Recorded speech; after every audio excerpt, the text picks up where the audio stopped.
I appreciate everyone coming out. I hope that you had fun at the celebration last night. I know it's a little bit early after unlimited free booze all night, so I really appreciate you guys making it here. So today we're going to talk a little bit about some lessons learned while building a startup, specifically an IoT startup in Azure. So my name is Joey Lorick. I am a technical architect at the Microsoft Technology Center in Denver, but I've only been in that role for about 6 months. I recently moved here, so recently moved from here, working at a company called UniKey Technologies with my former boss, Alan Blythe. Alan, you want to do a quick introduction? Yeah, absolutely. So I'm the chief architect at UniKey. I've been there from the very beginning when we first had a product in concept. So I was involved in everything from hiring the team to building our first API and backend systems, technology vision, security, small company, lots of hats. Also a father of 3 and a runner. Big running nerd. Yeah, big running nerd. I run all the Disney marathons. But it's definitely a thing. Yeah. So let's talk a little bit about what we're going to talk about today.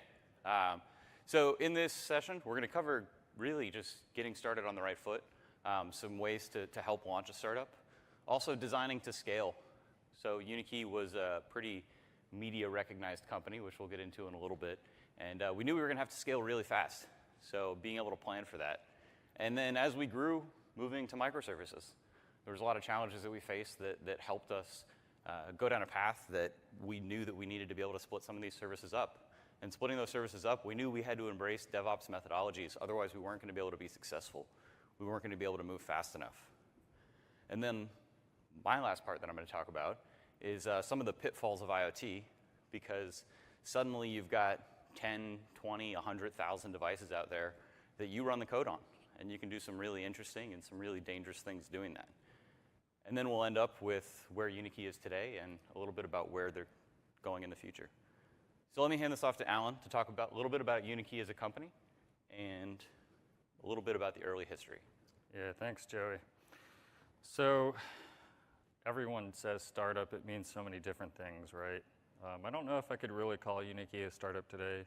We've been with the current technologies and teams and systems. We've been in production since 2013, and we started building in 2012. We very much are a tech company. We're somewhat of an odd breed here in Orlando, being a more startup-style tech company. It's not a very common thing here yet. So it's cool office environment, although it's not exactly where we started. We had pretty humble beginnings. To describe really what we do, we're an access control platform. We're a platform strategy, and we really focus on providing either IP and thought leadership, or we provide software as a service offerings. And those are the 2 ways that we go to market. Our primary strategy is that from day number 1 is we didn't actually want to take on the basically all the labor and all the capital to put together a smart lock.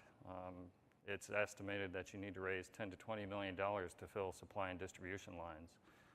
So the beginning of our company is we focused on all the technologies, and then we partner with industry leaders. Our first partner was Kwikset Locks, at the time owned by Black & Decker, and then later owned by Spectrum Brands. Just random factoid, same company that owns George Foreman Grills and Rayovac batteries. Somewhat an interesting environment for me up until this point in my career. Most of the places I had worked, it was mostly the same discipline of engineering. It was a bunch of back-end developers, database developers, things along those lines. UniKey is a lot different. Even in the beginning, when we had a very small team of just 6 engineers, it didn't go very far.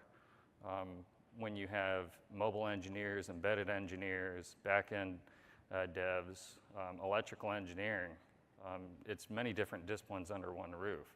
So it's pretty interesting the way that products get delivered, because they're all individual products to make one large platform. Today we have products in 2 different verticals in production. So the Kwikset Kiva was the first product. That's in the residential space, consumer electronics. And we also recently launched into the commercial space. So now I can go to work walk up to the door, touch the reader instead of using a card, and use my phone as a key there as well. Some of the challenges that we really faced in the early days is in 2012, Bluetooth Low Energy was somewhat new at the time. Trying to find engineers that have experience with it, number one, and then the rapid change to the technology at the time was somewhat challenging. The product that we ended up building probably wasn't even possible with Bluetooth Classic. And that's one of the big constraints that we had is from day number one, we had to build a smart lock that could run on 4 AA's for an entire year. And when you get down to the nitty-gritty of how much current draw that is, it's very meager. So we also had a pretty interesting start. This is really what propelled the company to the platform that we have today. Our founder, Phil DeMoss, was on Shark Tank. It was the season finale of season 3, and it was the first time that all 5 sharks wanted to invest in a company. So they shook hands on TV. Our founder, Phil, did an amazing job with the presentation on Shark Tank. And when you watch something on TV, everything's been edited, everything looks perfect. But the smart lock that was used for that demo on Shark Tank actually had a bunch of wires all strung together, hand soldered inside the, there's like a wooden stand that holds the lock. And it was a total rat's nest inside of that thing, and it had problems where it would reboot and you'd have to pull the batteries and put the batteries back in. But luck shone on us that day, and it actually worked perfectly the first time that they taped. So that was very interesting. So after that, the contracts with the sharks, they really are sharks. It was pretty horrible. Phil decided it wasn't something that he wanted to do. After the show aired, there was tons of private equity interest in the company. So the company took money from some private investors. Our first investor was FFVC out of New York. And from there, the company started hiring the first employees, and that's where I come into the picture. I was the first software engineer with the company. I was the 4th employee back in 2012. So it was right around that time in 2012, right after the show aired, the final contract with Black & Decker was signed, and we started building the product. And like I said earlier, that first product that we were building was the Kwikset Kivo, which you can find in all 5,000 retail outlets that Kwikset is sold in. Now, this is one of the very interesting things, is now we have money, we've hired a couple people, what are we going to build to launch a national product in 12 months?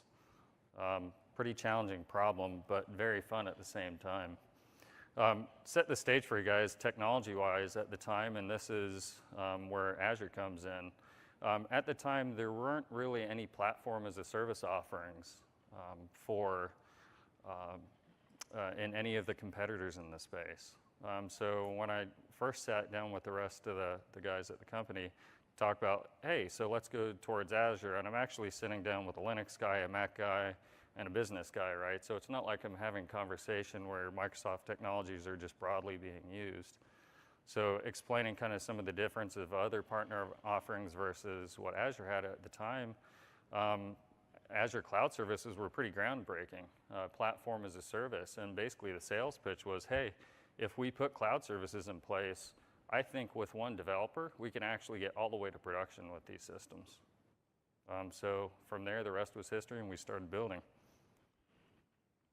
So I wanted to give everyone a quick idea of the technologies that we use.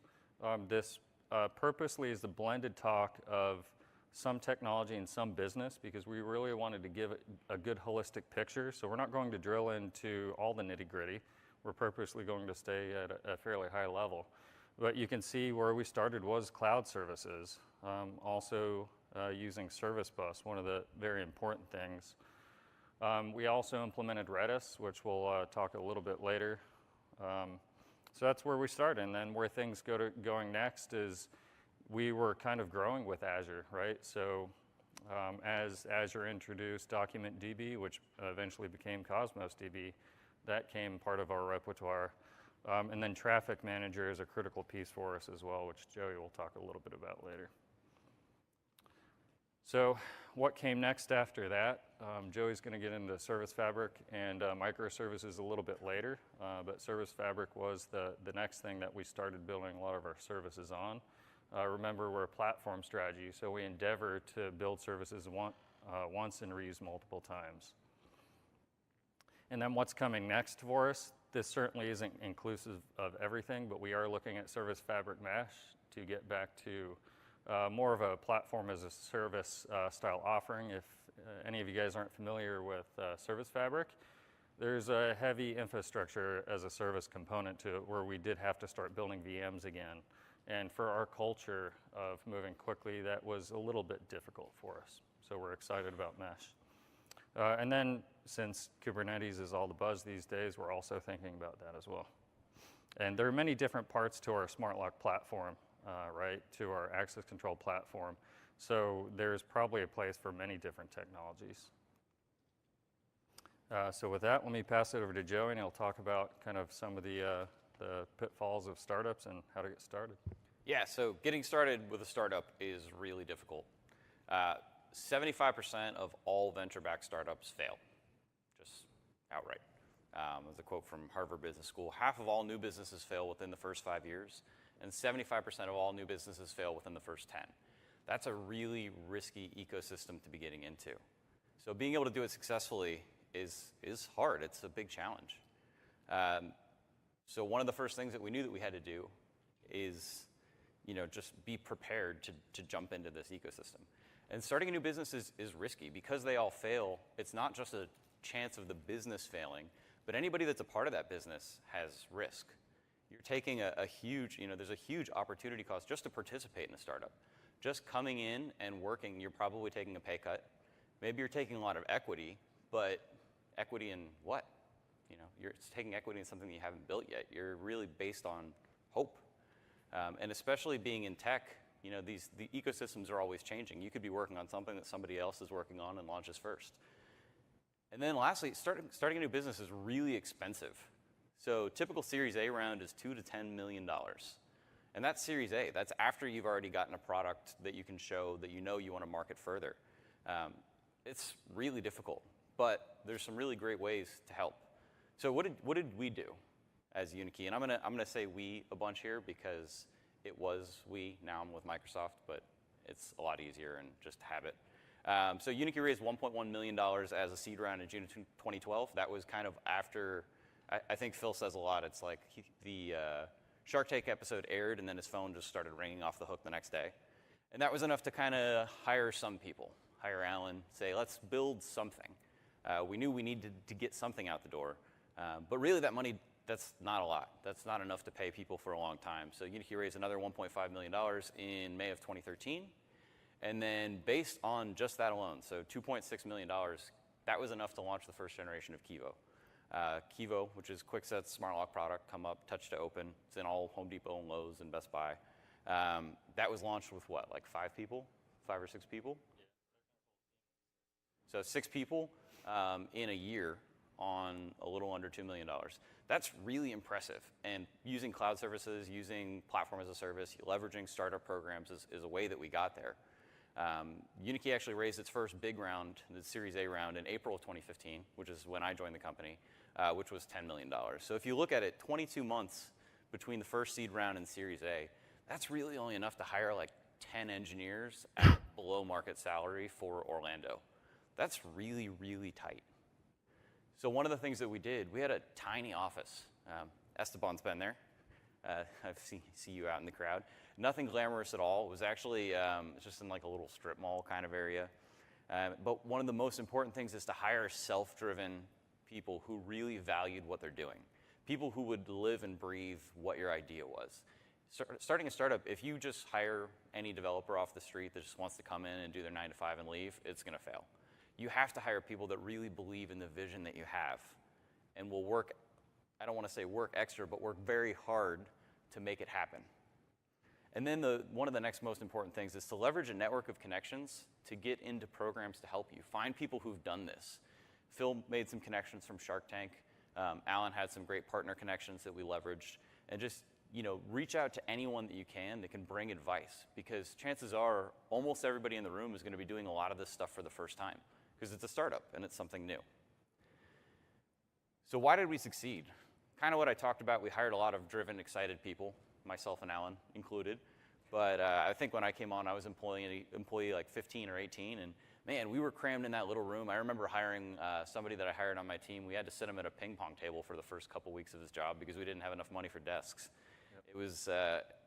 It was kind of an interesting environment, but it was actually really fun and really exciting. I look back at those times, even though it was super cramped, really nostalgically. But then take advantage of programs. So there's a lot of programs for startups. We went through Microsoft BizSpark, Microsoft BizSpark Plus, which is now Microsoft for Startups. Fantastic program if you're looking to start a new business. Microsoft for Startups, Microsoft is investing $500 million over the next 2 years in startups. That's a lot of money. And with BizSpark, or what is now Microsoft for Startups, you can get up to $120,000 a year in Azure credit. That's a lot. And it basically comes with the equivalent of MSDN subscriptions too. So you get Visual Studio Enterprise, you get access to the whole Office 365 Business premium licensing, you get access to Dynamics, and then you also get access to a bunch of different resources. So I work at the MTC out in Denver. We typically only work with enterprise customers. We work with Fortune 1000 companies that come in. We're usually working with VP and C-level people. But we also work with people in Microsoft for Startups programs. We've had them come in several times, these new companies that we have an interest in and we see that have a strong trajectory. So you can get resources that, by being a part of these programs, that you wouldn't be able to get any other way. And then there's also exclusive events that we have for startups specifically to help network between the startups, make sure that you get all the right connections that you can be successful. Because by giving you all this Azure credit, we're not asking for anything back, but we're investing in the companies going forward because we want to see them be successful. And Microsoft as a company is very willing to help support. Even through our personal experience, when we graduated from BizSpark and finally ran out, Microsoft filmed some commercials at our office. We always had a great back and forth with both partners and our kind of regional support staff that would come through. So I want to give a quick shout out to Nebbia Technology. Esteban's here. He owns and runs Nebbia. And this was really great for us, and it's actually how I got into UniKey. At the time, I was running some projects doing Ruby on Rails development, and I got some random message on our local Orlando Dev Slack saying, hey, we're looking for side work. I just bought a house. I started picking up, I don't know, it was 15, 20 hours a week, something pretty small, pre-Series A, and then I wound up getting a job offer from UniKey post-Series A when they had enough money to hire more people. But it was a really great partnership because, so Esteban and Alan used to work together, and they both have tons of experience. And being able to leverage that experience, being able to leverage experience of a partner who's already very connected in the ecosystem for better connections, that's part of how we got into BizSpark. That's how we got to know our local Microsoft reps. That's how we built close connections. I actually say that's probably the close relationships that we had with Microsoft in general as a startup is why I have my job now. So incredibly important. And then also, leveraging local partners' expertise is really important because as a startup, you don't have a lot of money, and hiring someone is really expensive. But sometimes you need to get more done than you have the headcount for. Sometimes you need to be able to get a project out the door, and being able to reach out to a partner to say, hey, can you help me build this project? Can I get someone for 2 weeks to do staff augmentation, or can you go off and build this on its own? There's been a ton of stuff we've been able to hand off to partners and then just have it come back and be done without the cost of full overhead for someone new. So overall with this, the Microsoft ecosystem is huge, but the circles are a lot smaller than you think. So making those good connections is really important. Yeah, you have a question? No, the question was, were we part of Microsoft Reactor? No, we weren't. We just got into the BizSpark program. So there's no investment from Microsoft in us other than BizSpark. But we made a lot of connections. So next I want to talk, or Alan will talk a little bit about designing to scale. Yeah, so this is a pretty interesting topic. I've been doing this for about 20 years. When I first started, it was order the servers from HP, build a bunch of stuff for like 6 months, and then ship it, kick stuff over the fence to the QA team, right? And we tried to take an entire different approach to things. Being a small startup with limited resources, we had to be as nimble as possible. And scalability is one of those things for me. Out of everything that I do, it's actually one of the things that I'm actually most passionate about. I love to talk about it. I love to talk about the trade-offs of consistency and scalability. And this is really one of the things in the beginning is how do you decide when you know a product is launching nationally on day one, it's going to be in all these different retail outlets, how much scalability is enough? So it was actually something that we strongly considered. So some of the things that were important to us is we only had one API developer at the time, unless we were using outside resources through partnerships and that sort of thing. And then we also, it's pretty difficult to decide exactly what the product is that you're going to build, especially when it's a partnership between multiple companies, and sometimes the trade-offs that you talk about end up leading to changes in the product even. So it's one of the things that we really talked about heavily in the beginning is, do we try to ship a full-featured product, or do we try to ship MVPs?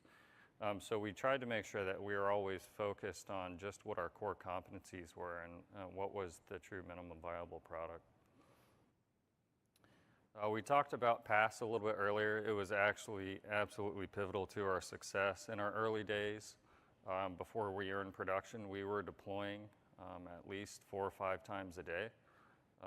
We basically had all the development team that was working on the product co-located in the same room, sitting across the table from each other, having the conversations of, okay, well, I went ahead and called the API and I got this result. Why didn't this thing work? And then we would actually jointly debug problems like that. That was absolutely pivotal for us as well. So scalability, one of the things I love to say is it's not a technical concern only. It often involves some consideration of the product or the business as well. So scaling's multifaceted. The first product that we endeavored to build, it was a pretty tough decision of what to build. It was the type of environment that there were quite a few features that we built and then decided not to ship. So that meant that if we were going to be really building something that was perfect technically, it might not be something that ended up shipping anyways, because a product like this that's very tactile and very user-focused, we had to actually be able to use it and see it. So very important for us. The technology solution, what we settled on to make sure that we could get out in production in time was to focus on things that we knew. At the time, microservices was being talked about, but we knew it might be difficult to actually understand the domain well, since the product was actively changing while we were building it. So we actually decided to build an n-tiered system. I describe it as a distributed monolith, where we heavily focused on caching techniques, and we also focused on asynchronous processing of data.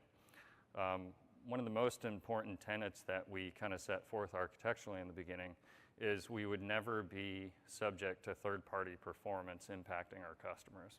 So absolutely every external call from our system, whether it was using another service to send emails or another system for rendering templates, whatever it may be, that was something that was always kicked asynchronously through service bus and then picked up by a background worker, for those of you guys that have used cloud services.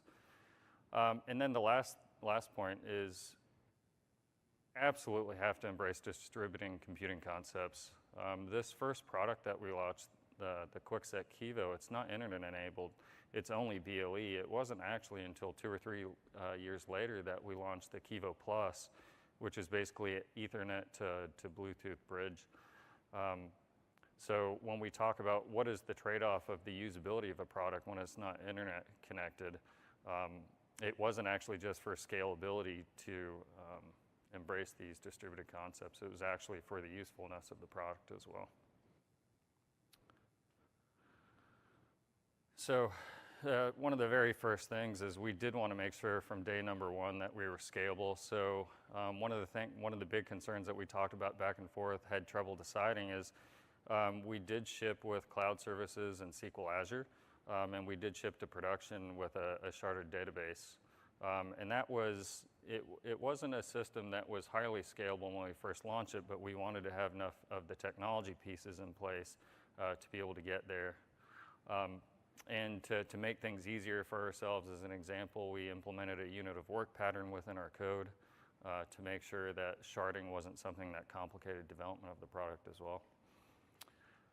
Like I said earlier, we did design a distributed monolith. It's actually often said by some industry experts that developing a monolith first, it might be the best approach. If you don't have good understanding of the business domain, it helps you figure it out, and then later you can start to decompose into microservices at a later point. A good example with UniKey is today we are entering the third business vertical, automotive. So we already have 2 verticals under our belt, residential and commercial. So now we can actually see the paradigms across all these different verticals and really extract what's common among them. A good example is we have a custom in-house security model that's used across all of them. It's all based on PKI, and it's how we achieve security across all components. Basically, we have a rule: if any device interacts with our system, it has to be PKI, bar none. It's helped us be protected from some things like Heartbleed when it came about. We weren't very susceptible to any of the issues that happened during that time because of that consideration. Another good example, BOE vulnerabilities, if you use the built-in security. We weren't vulnerable to those either, since we actually have our own custom protocol over BOE. Mentioned asynchronous earlier. It was one of the pivotal things for us, absolutely important. So with that, let's get into a few details about what our microservices journey looked like. Pass it over to Joe. Absolutely. So you talking about security too reminds me. So a few years ago, one of UniKey's best marketing pitches ever was at DEF CON 2016? Yeah, I think it was Something like 2016. I don't remember what the exact number was, but pretty much every major smart lock on the market, It was 13. 13 of them, had critical vulnerabilities released, except Kivo. So we've never had any released incidents at all. Yeah, and I'm knocking on wood up here, guys. We've caught in QA in the past before, but yeah, it's the only smart lock out there that has not been broken in some way. Some of the ways that the locks are broken too was pretty crazy. There's a really great write-up. You don't have to take that as a challenge, by the way. Yeah, it always makes me laugh because it's like a door is usually right next to a window, and a window is the easy way to go in. But so let's talk about moving to microservices. So 2013, 14, 15, the word microservices kind of almost became a buzzword.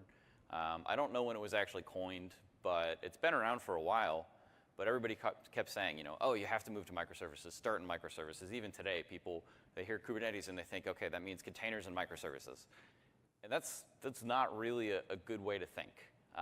There are certainly reasons to go to it. It's a great pattern. But as Alan talked on, good design transcends your implementation. And I really love that quote because you can have good design within a monolith and make it easy to move to microservices. Microservices might force you into some good patterns. But this was really the next step in our journey, driven by business use cases. So for us, we were moving to support multiple verticals. At this time, we launched in residential. We had a lot of talk about hospitality, which we haven't done too much in yet, but we were moving full force into commercial. And suddenly, when you go from 1 to 2, that's really, going from 1 to 2 is almost the same as going 1 to 10. Because you start to see what's going to be reusable. And this is really where we started to gain clarity around what are we doing? What are we actually building? What is our platform? Because before, our platform was just the set of features that Kwikset wanted. But suddenly, starting to be with, we have 2 or 3 different partners on the residential market and the commercial market. Now we can really see what is our real value? What is our platform offering that we're going to do? So embracing residential, commercial, hospitality, and more even now. I mean, there's a partnership released with Vox Automotive, so getting into the car space. That's pretty great. And our knowledge that we gained from all our previous years helped us decide what should our services be. And this was really a big driver towards moving to microservices, supporting multiple partners, multiple verticals. And then we also had a really dynamic team. So I joined as employee number like 17 or 18. At the time we were moving to microservices, we were probably at about 40. So the company doubled over 2 years and had a fast trajectory. And because we were always changing who we were focused on, so different partners. We couldn't have dedicated teams for every single partner and every single platform. We knew that we had to have shared resources. People were always bouncing around. We needed a very flexible deployment model so that we could continue to keep up with the pace. And then one of the last real kickers for us was deployment started to get slow. Building a monolith can be great from getting something out the door, but when you have all your code in kind of one basket and you're deploying to, in the case it was cloud services, which is platform offering, but still standing up VMs, rolling out code, running integration tests, and that's something pretty important is we had lots of integration tests set up, which was critical to us not breaking anything in the future, especially with a monolith. But our deployments started to be really long, and our release cycles started getting long, because now it wasn't just changes for residential going into one place. We had changes for residential and commercial and all these other concerns that are starting to bleed through to where our QA process got rough, our deployment process was long, and where we were releasing early on, we would push to production 4 or 5 times a day because it was easy. We got to a point where our deployments were like once every couple months. And for a small startup, that's absolutely too slow. You have to be able to be moving fast because the ecosystem that we were in was changing fast. So we decided to move to microservices. So what did we do? So this is my favorite slide. I think this is very indicative of a lot of modern application architecture when people first moved to microservices. And my apologies to anyone who likes Mongo. I did not make this graph. This is from Microservices the Right Way by Daniel Woods, which is a good read too, of talking through how this is where a lot of people wind up. And this is actually really easy to do, especially given some of the frameworks that make microservices so easy. Suddenly you've got, you hear the word micro and you're like, okay, so I'm gonna write this little CRUD service around all my different entities and they're all gonna talk to each other, and I've got these business services that kind of stitch them together, and maybe I've got some web front ends that expose them in different ways. And now all of a sudden you've got every service is just calling out to every other service, and you've built this just mesh where you can't change anything. Even if it's pretty well versioned, it's still really hard to have all these dependencies. We wound up building almost a monolith out of microservices, meaning we got the worst of both worlds, which was really, really rough. And then you wind up with these long dependency chains where if you have a service that calls a service that calls a service that calls a service, if any of those fail, now the whole thing's failed. With a monolith, you've got one context, one database transaction. If something fails, the whole thing fails. But now I've got 5 different services going to 5 different databases with 5 different transactions. And I don't know if any of you have dealt with doing distributed transaction coordination, but it's something you certainly want to avoid if you can. So this isn't really the ideal way to do it. This actually caused a lot of problems for us, and it took a while for us to untangle it. Yeah, I think an important note too, one of the things I mentioned earlier is you have to understand the domain well. At the time that we're attacking the commercial space, when we were first going down the path of microservices, we didn't have a great understanding of exactly what the commonalities were over to our residential system that we had already built. So it caused some of this path that we went down, like Joey said. Yeah, absolutely. So one of the first things is, what is micro? Some people hear microservices and think, oh, they should be less than 100 lines, or they should be less than 10 lines, or they should be, and there's not really a definition for this. To me, if you think about micro, the smallest thing that it should be is something that accomplishes some piece of business functionality. So thinking about your code from a code perspective or from an engineering perspective isn't really the right way to go about it. If your microservice can't accomplish something from a business perspective, it's probably too small. And then be conscious of Conway's Law. So Conway's Law, if you're not familiar with it, says an organization that builds services will likely build services that are shaped like the organization. So if you've got 3 teams, you're likely to get 3 separate deployments of 3 separate services. So just be conscious of that, because we started to run into some situations where if you divide a team up and they start working separately, they're probably not working on the same products. You can almost intentionally organize your company around how you want your services to be.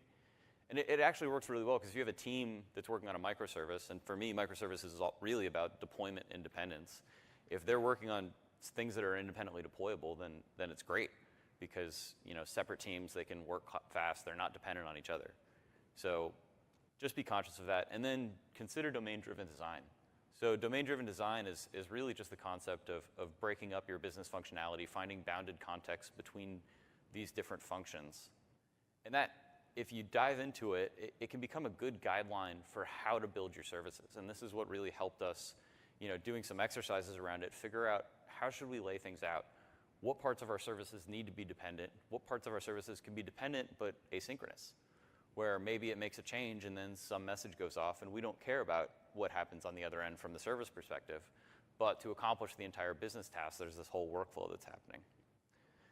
Another thing that I think is really important is you don't have to use containers. There's this thought today that microservices means containers, but it doesn't. Maybe if you're doing containers, you're doing microservices, but you can deploy a monolith inside a container. All these tools for container orchestration are fantastic, but that doesn't mean that you're doing microservices. So, just don't jump into it right away. Obviously, you're going to use something like Kubernetes. You're going to need to use containers. But Service Fabric has a great platform for orchestrating microservices that are just running executables. They can be your own processes that you're running or guest executables that you just want to run and have it orchestrate. So as I mentioned on the last slide, be aware of dependency chains. I think at one point we had a cyclical dependency between microservices. We did. Which was pretty terrible. So you make one call and then it would just infinitely call and call and call and call. Thankfully caught in QA before we got out into production, but if you don't have a good pattern for how you want your services to aggregate, some of these things are possible and actually really easy. And at a startup, when you're moving really fast, it's easy to not notice it because you're not spending probably as much time in code review or unit testing as you should because there's somebody from a partner that's saying, hey, you really need to get this out the door, and there's just 2 people working on it, and that's it. There's not time. And then lastly, choose an orchestration method that really fits your company. So we started using Service Fabric right when it came into preview. I think Kubernetes was around, but not as well known. Service Fabric had been used internally by Microsoft for several years before then, so we knew it was well proven. And from a web perspective, from a web team perspective, we were very much a Microsoft shop. The rest of the company wasn't. But I've had the chance to ask the Service Fabric team why Service Fabric versus Kubernetes, and the Kubernetes team why Service Fabric versus Kubernetes. And a lot of the answer comes down to culture. How do you want to work? What are you familiar with? If you're used to going to the community for support, if you're used to waiting for community updates or submitting your own updates and you're used to that release cycle, yeah, Kubernetes fits great. If you have to be in containers, yeah, that is an option. Service Fabric is also open source and also supports containers now, so fantastic. But if you're used to coming to conferences like this and getting support from Microsoft, Microsoft's not going to be able to give you support when your AKS deployment fails unless it's some kind of infrastructure thing that failed. But we certainly can give you support on Service Fabric because we wrote it, we support it. So it's not even down to a feature versus feature, although there are some differences, but for most use cases, they do a lot of similar things, both really well. But a lot of it comes down to company culture. And so in our case, we chose Service Fabric as our hosting model. So here is, and it's really tiny on here, so I'm going to try and look at the big screen. Here's a simplified version of what we settled on. I will say that this is a cleaner picture than I'm sure what's actually implemented. So a little bit of this is aspirational, but this is what we were looking to head towards. And we actually got a lot of this implemented where you can see at the left side, there's all of our front-end applications. So in this case, we've got administrator portals from the commercial side where dealers can go in and set up their customers and say who has keys. Each customer has an application because the whole process that UniKey uses is based around somebody having a mobile device with them that has certificates that they can validate keys, that the certificates that they can present to the lock that the lock can validate to know that they're supposed to be able to open the door. There's also gateways. So we have these residential gateways that sit in people's houses that have access to open the door. They have certificates as well, and people can interact with them through the mobile app. So I can open up my phone, hit a button, my lock on my door unlocks at home. And then there's applications from our own side, administrating things, customer service, customer support for internal to UniKey and external. So though it's simply, it's just the Kivo app, that alone, there was 4 or 5 different applications that were running. There's websites, mobile apps, they're all connecting in differently, and they all speak a little differently. And there's a great article that I found from Netflix. They used to have a one-size-fits-all API, one API for every device. And they're kind of because they're on a lot of TVs and computers and mobile devices, they're on like 70 or 80 different platforms. And every one has a little bit different need. And having a one-size-fits-all API is really hard because sometimes you don't want to expose everything. And for us, like we had a public API we exposed to partners that people can actually go and consume and send commands to their locks and see what they are. And then we had our own API for our mobile apps, which had more rights. And if they were all together on the same one, it becomes more difficult. So what we started doing is putting together kind of this API gateway pattern of, put together an API. Now, you could use API management for some of this, and actually that's the future, where we'll get to in a little bit. But just building up app services that provide only what's needed for that exact client. And that allows us to do aggregation, because a mobile app, maybe these internal services are very RESTful. We don't know exactly how they're going to be used by the front end, or maybe there's 2 or 3 services that need to be aggregated together to give the mobile app what's most efficient for it. Instead of the mobile app making all those hops back and forth to a one-size-fits-all API, they can hit one of these API gateways that does the service calls for them. And it provides an interface where the application can give the mobile app exactly what it wants. And one of the things that the path that we started to blaze down is doing all these in ASP.NET Core, so anybody could work on them. We have all these mobile developers that are in, Mac, Linux. I would say outside of our team, everybody was on Mac or Linux. Mm-hmm. And now in ASP.NET Core, they can help. They can help define the API. They could even build out prototypes and publish them of these app gateways that aren't calling out into our backend services yet, but they can basically mock out what they want and continue forward with development. And we could really focus on what's going on in our cluster. We could figure out how we wanted to do our microservices, how we wanted to do deployment for those, and really focus as a web team on this web platform. So we use Service Fabric pretty heavily. Almost everything was stateless services. We definitely do have some actors in place, which is a pretty phenomenal pattern. But if you look at how this is laid out, a request that comes in, these kind of API gateways can handle some aggregation, but each service has its own data store. Now, I have these represented separately, but really a lot of them are just separate schemas on the same database because that was easier. But that also makes it easy to move out if they need to scale separately. And each of these accomplish some kind of business functionality within themselves. So identity, and this is actually something now with Azure Active Directory B2C, we could potentially completely abstract, and with some other partners coming up with OpenID Connect, identity could be completely moved out. But the concept of registering a user, finding out, setting up their credentials, finding out if they're authorized, granting access tokens, that can all be abstracted out. And some of these other services can do things like locks. The lock service, locks are more of a residential concept. Readers are more of a commercial concept. In readers, I say, for a person, I give you a key to my house, but I don't necessarily give you a key to my building. I give you a card as someone in the commercial space. That card grants you access to all kinds of different doors. It's not a one-to-one reader. So building security groups and granting access to a single group, that service can encapsulate who's supposed to have access to what, but then it doesn't actually issue the keys. A lot of our keys, that's an asynchronous process that can happen. That can happen off in the background doing certificate generation and delivery down to the mobile apps. So it can say, yeah, here's the state that we know we want to get you in, and then send off a message to our service to generate out all the keys. So this works really well, and I want to do a shout out to eShop on containers. If you've never seen it, it's a repo that Microsoft puts out. It's on GitHub, and it basically shows, hey, here's an ASP.NET microservices application, all nicely defined. And let's take the exact same application in the exact same project, and let's host it in Service Fabric. And without any other changes, let's take the exact same project and host it in Kubernetes and see how it works in both of those systems. And it's laid out very much like this, with front-end applications, API gateway layers, or in this case, they have services that just do this that are hosted within the same cluster, which is totally an option. These independent microservices, each with their own data store, all communicating asynchronously over Service Bus. It's a great pattern to follow. There's actually a whole PDF published about how eShop on containers works. They even have eShop for modernizing applications where they take old legacy apps and run them on IIS on Windows containers and put them into Kubernetes, which is pretty cool too. So definitely check it out.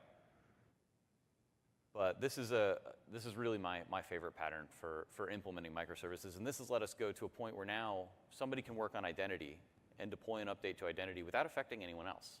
Same thing with locks or readers. We can actually work on these business concepts and launch new features without having to interrupt anyone else, because these aren't dependent services. if they were tightly coupled services, as soon as I'm updating one, I'm probably breaking something else. So this gives a lot more flexibility to work. It lets people move fast, and in a startup, that's something absolutely critical. So in the line of moving fast, let's talk a little bit about embracing DevOps. Kick it over to Alan. So like Joey said, moving fast. Actually, that's one of the company creed. Moving fast, we say. Want to make sure that we're always working as efficiently as possible and delivering results. So when we talked about moving to microservices, the idea of having all these independently deployed things, having to have maybe a DevOps guy or configuration manager manually deploy all these things, it sounded crazy. Where we actually started on our residential platform was not actually a strong QA focus for our APIs and backend. We actually have a testing suite that covers, I'd probably guess, 99% of all functionality of what our platform provides. So after we go to our staging environment, we can run those tests and have good confidence that something hasn't been broken as changes were introduced. So when we were talking about DevOps, what does it mean for microservices? Well, we wanted to retain some of that, so some blended approaches to using unit testing and still using some integration tests. At the time, we also had to decide, well, how do we automate these things? So it just seemed naturally that we fully embrace Azure DevOps, formerly VSTS. At the time, when UniKey is somewhat of a security company, right? Because the nature of us allowing doors to be unlocked. Where we actually started is running a bunch of that Atlassian tools internally on a server self-hosted. We're a cloud-first company, everything's in the cloud, but we did have source control, important documents, things like that in our internal networks. So we actually decided to take the plunge at this point to actually move to the VSTS or Azure DevOps hosted Git source control to make sure that we could fully leverage the CI/CD capabilities built into Azure DevOps. And like we've talked about many times through this talk, resource constraints are huge. Up until this point that we're talking about in the company's history, we actually never had anyone dedicated to helping us with deployments, monitoring systems. It was just the development team that was doing it. It was actually only recently, about the half year, that we've started to employ a DevOps manager. One of the things that has also been our creed from day number one, I often like to say that we're on the bleeding edge. We have been on preview of, I would say, most of the Azure services that we use. And I'm not saying that we risk our production systems and we're immediately in production on it, but we're absolutely willing to make informed decisions to leverage the services that our partners provide, right? And Azure is a huge one for us. We have to stay focused on our core competencies, which is building access control platform. And we see Azure DevOps as the same thing. So we, at the time, and fully embraced it, using Service Fabric for our microservices, like Joey said, started getting all the ARM templates in place as part of our build and release pipelines, getting the deployments as part of the build and release pipelines as well, and then testing, of course. We don't have a large team still, so this is always piece by piece. We kind of set out with a goal in mind, and it might take us a week, might take us 4 months, but it's something that we're always continually chipping away at. The culture is a huge thing for us. I've worked for larger organizations in the past, so I know how difficult it can be to get like an operations team to understand just pushing code all the time, and the reluctance, or a QA team that says, no, we have to regress the whole platform every time you push anything. We have to be willing to change those mindsets. At UniKey, it's pretty easy for us since we are more of that tech company and startup feel. We are still a fairly small team with 45 employees, so it was pretty easy for us to have those conversations. It doesn't mean that we don't have to work towards it, though. Of course, with microservices, one of the main benefits is deploying often, deploying small changes. One of the things I mentioned earlier is that we're a platform that's actually comprised of many different products. We have several different mobile applications. We have all the APIs, which are actually, 5 to 10 different applications actually in the back end. With all these different moving parts, we need to make sure things are treated as separate products, deployed separately, and versioned well. And that's where deployment flags come in for us. Always had the approach from day number one, whenever we're adding new features, it's either based on the understanding of user by beta and that sort of thing, or we actually have two deployed systems. We're always concerned with forward and backward compatibility, so we can actually release things at different times. And then change basically some feature flags in our platform to let those features go live. And this helps ease the relationships with our partners too, to make sure that we can time marketing announcements and that sort of thing as well. That's been absolutely pivotal for us. Traffic Manager was mentioned earlier. It's one of the things that we heavily use to manage traffic whenever we do deployments. We do Site A and Site B deployments as an example. So we'll actually start to bleed just 1% of the traffic over to the new release that's going out. Monitor that. So this is a big piece of DevOps as well, is you have to make sure you have continual feedback of how is your application performing. So monitoring that release as it's being pushed out, if we see a problem, we bleed the traffic back to the whole deployment. One of the amazing things I like to brag about, we have actually never had a maintenance window at UniKey since 2013. And that's really a testament to the good design that we have in place and a lot of the way that we manage customers on the platform. So with that, I'll pass it over to Joey so I can talk about some of the fun times we had. Yeah, never had a maintenance window. Maybe some other windows we'll talk about in a second. So pitfalls of IoT. Deploying your application on a mobile device is one thing, because it's something that you can easily update. Deploying to a web server is actually super easy because you can just push updates whenever you want. But IoT is different. It's getting better, but it's still pretty new, and the technology set's actually really limited. So we were facing some challenges. So we launched, I forget what year it was, maybe 2016 for Kivo Plus? 2015, I believe. 2015? Late. Yeah, again around October, November, something like that. And so what it was, as Alan explained, is it was a little box that connected to the lock over Bluetooth and then Ethernet to your router. We always called it the RPU for router plug-in unit. And it would basically just make your lock online. So you could send it a command, it would reach out to your lock, it would report back. It reports back battery status, things like that now, different events when someone comes in. It actually let us build an entire integrations platform off of it, because now we knew real time when you came in and out of your door. So we could send things off to like Nest and Honeywell to say, hey, turn down your thermostat, or go into if this then that and make all these, basically anything that you want happen from there, because that's a pretty great integration platform. Or that also opened up the ability for us to work with like Alexa. So you can say, hey Alexa, ask Kiva to open my door, and then it'll go open your front door. But we had these things everywhere. They were selling really fast. We were handling tens to hundreds of thousands of persistent connections at any time. And we were using WebSockets, which was really necessary for a real-time feel of an IoT product. When I have a door lock and I open the app and I click a button that says open the door, I don't care that it's going up to a server in the East US data center and then bouncing to 3 or 4 back-end message handlers and processors and to another server that has a persistent connection down, and then the lock is doing a secure negotiation with the RPU and handling certificates and verifying everything's good and sending it off. I just want to push the button and know that my door opened. And so there's a really, really quick time that's required. They say it's about 300 milliseconds is what your target is. That's really the fastest somebody's really going to notice. If they click it and it happens within 300 milliseconds, it seems instant.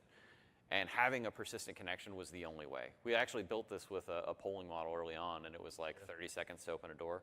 Yeah, first implementation was UDP. And that was one of the first things that we did over a hackathon of like, can we do this with WebSockets? And we, hacked together a demo, 24 hours demo to like 5 in the morning and showed it working in, under a second to unlock the door. I was like, wow, this is amazing. This is the right path to go. But we're dealing with manufacturers. QuickSet's a company that's been around for a really, really long time and knows that it wants to make lots of these. And so there's this negotiation that happens whenever you're going to produce a new product of, hey, here's the chip I want to use. No, it's too expensive. All right, what about this one? No, we got to go lower.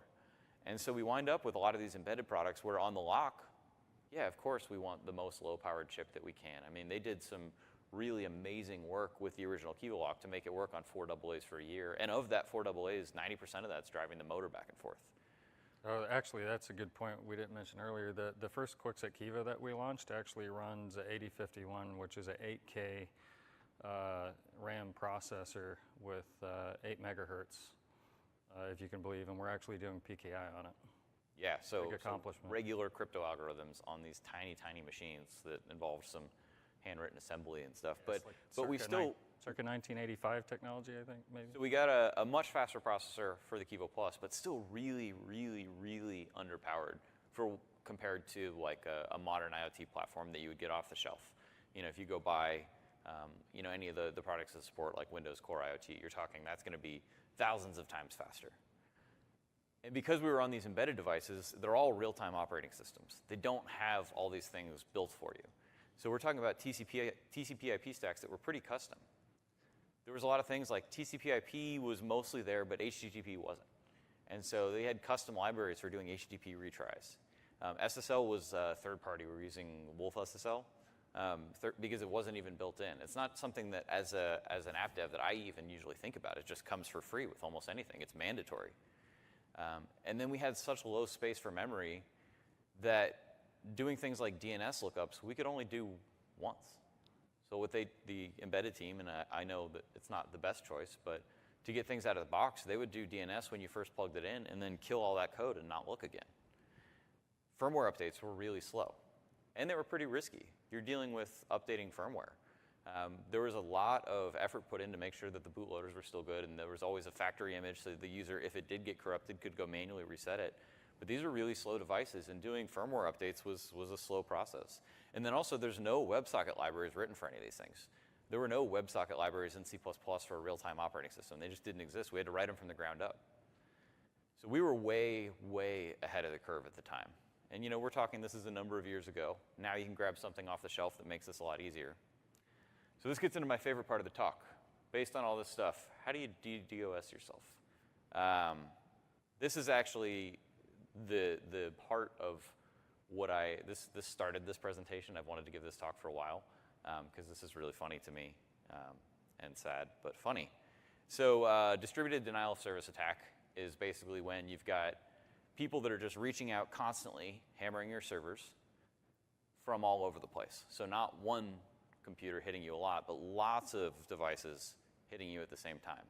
And they don't necessarily have to be hitting it really, really fast or really, really hard, but coming from a giant number of devices at the same time can have the same effect. And because it's distributed, it's actually really hard to stop because it's not like you can just go ban an IP. And so we had been selling these Kivo Plus devices. We only sold them in the US. And within 3 weeks, they were in like 60 countries. We actually built a map of where people were shipping them all over the world. It let me open to there's this whole shipping industry around, like, I'm in a country that doesn't ship to it, so I'm going to ship it to this place that'll drop ship it out to me, that I had no idea would even exist. Some of them are even, I think there's one, New Zealand has an address that you can mail things to where they'll just forward them to your house.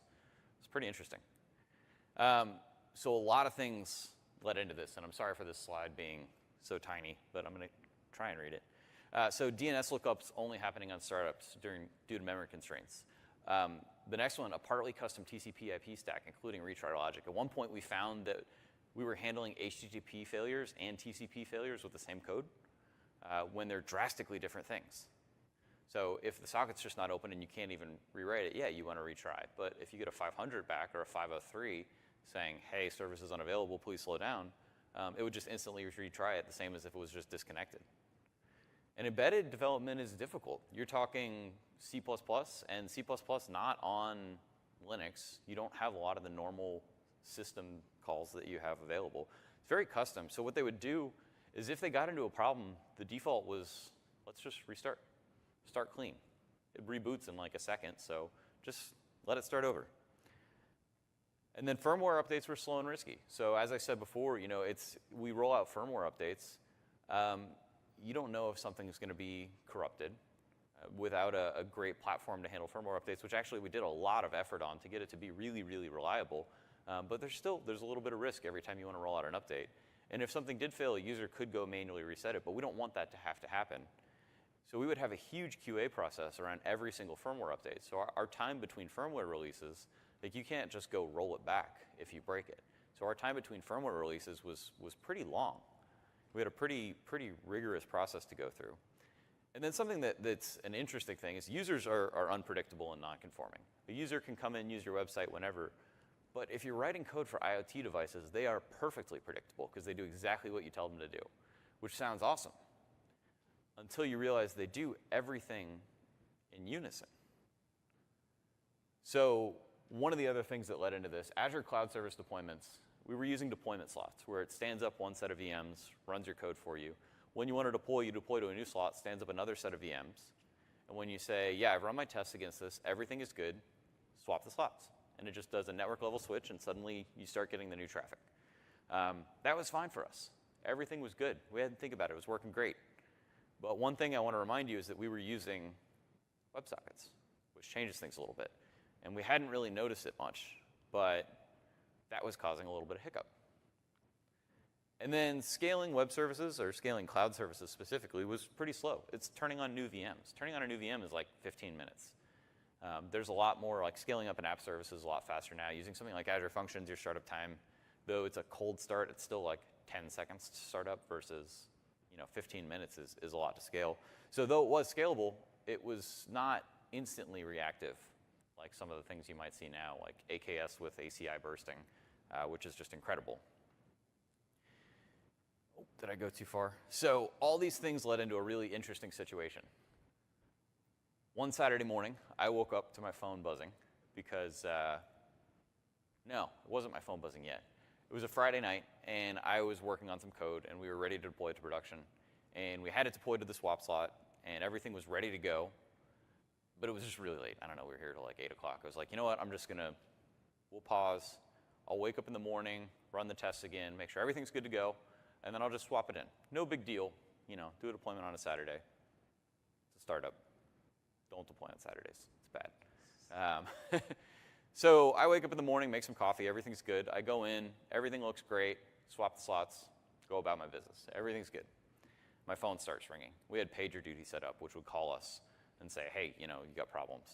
So what had happened, when we swapped the slots, it broke all the WebSocket connections. And we had hit a point where there was just enough that now all those devices that we had built instantly tried to reconnect. Well, all of them trying to reconnect at the same time, some of them failed because we just weren't used to suddenly getting this huge influx of traffic.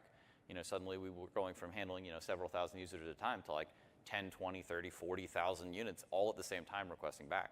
Yeah, I think it's worth saying too, there weren't estimates from our partner Quixote on how many units would ship, and the demand was so much that they couldn't actually keep the supply.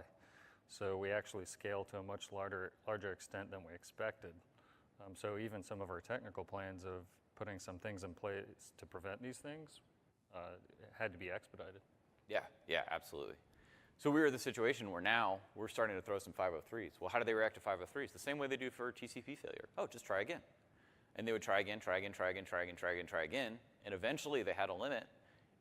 But their answer to when they received an exception from eventually hitting the limit was, hey, let me just reboot. And what do they do on reboot? I'm going to call the web service and try and reconnect. And so we got into this place where all of a sudden I'm looking and CPUs just spiking like crazy on all of our API servers. We went from serving like 6,000 or 7,000 requests a minute to like 120,000 requests a minute over the span of like 10 minutes. And that just, I'm sitting there trying to call Alan like, I'm really sorry, I have no idea what I did. Everything was fine, I clicked one button. What happened? And thankfully we were using Azure, and we were able to use Traffic Manager to route some of that traffic. As they would start up, they'd do a DNS refresh, and we could point them off somewhere else and then slowly move them back. But that really opened us up into a situation of like, wow, we'd never really thought of this, but because of all these really weird things, or all these really specific things, it led to a situation where we kind of built our own botnet. And that was scary, and we had to be really careful around that. And nowadays, there's a lot of tools to help with deployments and rollouts and things that are much better. Using Azure IoT Hub, a lot of these problems are taken care of for you. But at our own time, that was, we're talking 2013 when this started, everything we had to do was on our own. So lessons learned, don't build your own IoT platform. I've seen a lot of customers come in, building their own IoT platform out of the box, building their own WebSocket servers to handle all these incoming requests out of the box. When there's systems set up to do this for you, to where if you go from 10,000 requests a minute to 100,000 requests a minute, it's fine. They can handle it. maybe you'll pay a little bit more, but a little bit of money is well worth not having downtime. And then use Service Bus, Event Hub, anything that you can do for asynchronous message processing. As much as getting streamed messages in, you get all these messages coming in, send them off for background work. Send it off to something that can scale. Send it off to something that queues so that if you wind up in this situation, you have a possibility to, maybe the messages aren't useful. Maybe you can dump the queue. Maybe you can process them later. And that leads into, you typically don't need to report state. We were sending up the state by default every 8 minutes or something like that. But a lot of times, nothing's changed. Half the messages that we would get, probably 90% of the messages that we would originally send up were useless. They were just telling us stuff that we already knew. So using things like device twins or digital twins provides an environment where you can keep a copy of what the device looks like on premises and in the cloud and let that syncing happen. And then let WebSockets be WebSockets. I love talking about this one because this is, we at one point eventually built HTTP within WebSockets within HTTP. So WebSockets is for streaming. Let it be streaming. You're streaming data back and forth. If you're trying to send a message and then get confirmation that the message was received and then send a response, why are you using a WebSocket? There's already things set up for this. Maybe there's some performance reasons, but letting it be for streaming works very well. And then serverless and stream analytics can be very, very effective. So things like functions, Azure Functions, they react to a message coming in. It doesn't matter if I send one message or 10,000 messages. I just stand up 10,000 instances and let it all run. So they can be really effective with these devices that scale a lot. So I also want to give a shout out to Azure Sphere, which helps solve really a lot of the embedded concerns that we had with communication. It's a relatively new product, but definitely check it out. I'm super excited for it. I'm super excited to get my dev kit down at the MTC in Denver, but all the MTCs are getting dev kits if you can't get your hands on one in time. But that really helps solve a lot of these hard problems. If you don't have to do it, let someone else do it. So I'm gonna hand this back off to Alan to kind of close up with where UniKey is today. Yeah, so some of the things Zoe was talking about, good example, working with embedded components. UniKey's my first experience, actually. Takes up to several seconds to establish the TCP socket, negotiate SSL. So, some of the paradigms that we implemented are necessary just to make sure we get the performance that we need. There's always trade-offs is one of the big things with this talk. So where we are today, we're actually doing quite a bit more than I mentioned earlier. The slide that I breezed by earlier, Samsung and CBRE are two of our big investors along with FFVC. Samsung is somewhat of a strategic investor for us since obviously the mobile connection we run on mobile phones. CBRE, if anyone doesn't know, they're in the commercial real estate space. We just launched into production in Service Fabric for our commercial system just over the past couple months with a company called Linear. So that's, like I said earlier, going into your office using your phone as a key. We have about 20 plus customers. It's always changing. We have a huge ingest of customers that still want to implement our platform. We have captured the number one and many times the top three in many different industries, not just here in the US. So we're at a pretty interesting place that once we actually have we basically have a custom security protocol that it's all certificate based, and we can bridge all these systems together by explicitly saying that they can communicate. So we're at a place that we'll actually be able to use the same key across many different systems. So with the same key to access your home and your office and whatnot. Our team, we have about 45 employees. 40 of those are engineers. We are an engineering-driven company. Like I said earlier, we don't actually fill supply lines and distribute products. We focus on IP and technology. Even with all these crazy things that we talked about, we have maintained at least 3 nines. There are many months that we maintain 4 nines. Like I said, we've never had a maintenance window. So a lot of these things come into it, asynchronous message queuing and such. This stat obviously changes every day, but we have 200 million plus times locked and unlocked doors using our technology. We have more than 500,000 locks that are either used by consumers or in distribution.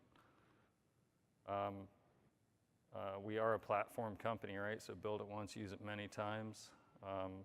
We have some really cool products that are shown here. The Haven on the upper left is a new concept. It's a lock that goes on the floor, much harder to intrude than a typical deadbolt.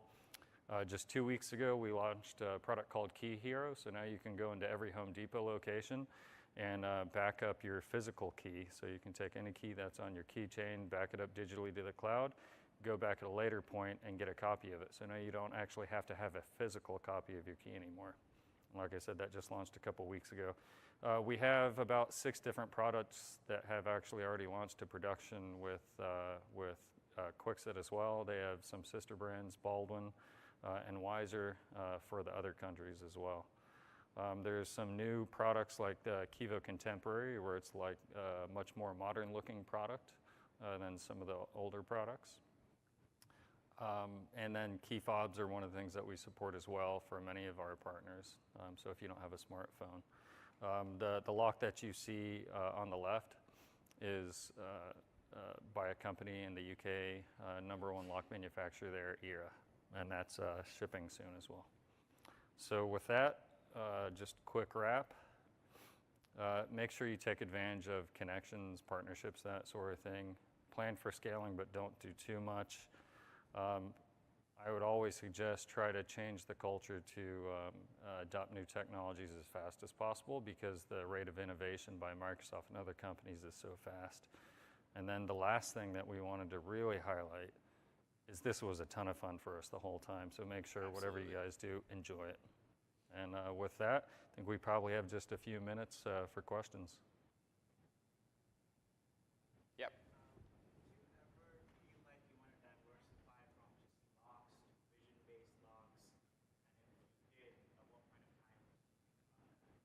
Okay, so the question was, did we ever want to diversify from just smart locks to vision-based locks and things along those lines? Interesting question. So we're doing many things in this space. We filed many patents, not just for smart locks. We're filing patents around automotive and other sectors as well. Good example is replay attacks are one of the common exploits, and we have some patents that are attempting to solve that problem. For the commercial space specifically, we have actually looked at combining vision with the readers, because as you come through transit areas, you can actually identify someone two-factor, because you identify by face and then also the e-key that's on their phone. Yeah, we've actually, during some hackathons, built some using Azure Cognitive Services, facial recognition. That's true, I forgot about that. Although just doing facial recognition by photo, not too secure. You really need a dot projector like Windows Hello as a true second factor. But also for like residential, we're running on AA batteries, so doing much at the door is not too much of a possible. You can't, one of the things we've talked a lot about is that the doorbell actually has power. So wired power, you can do cameras, you can connect to the internet, you can do a lot more. But certainly for high security scenarios, that's something that we've talked about, using it as a second factor. Yeah, and we actually have a partnership with Ring as well. Yeah, and over the years, we've talked about getting into a lot of different industries. There was some guy that wanted to give us like 200 grand to build a Bluetooth-enabled fish tank. And we thought about it a lot. And decided not to. Decided we were too early on and wanted to not split the business model.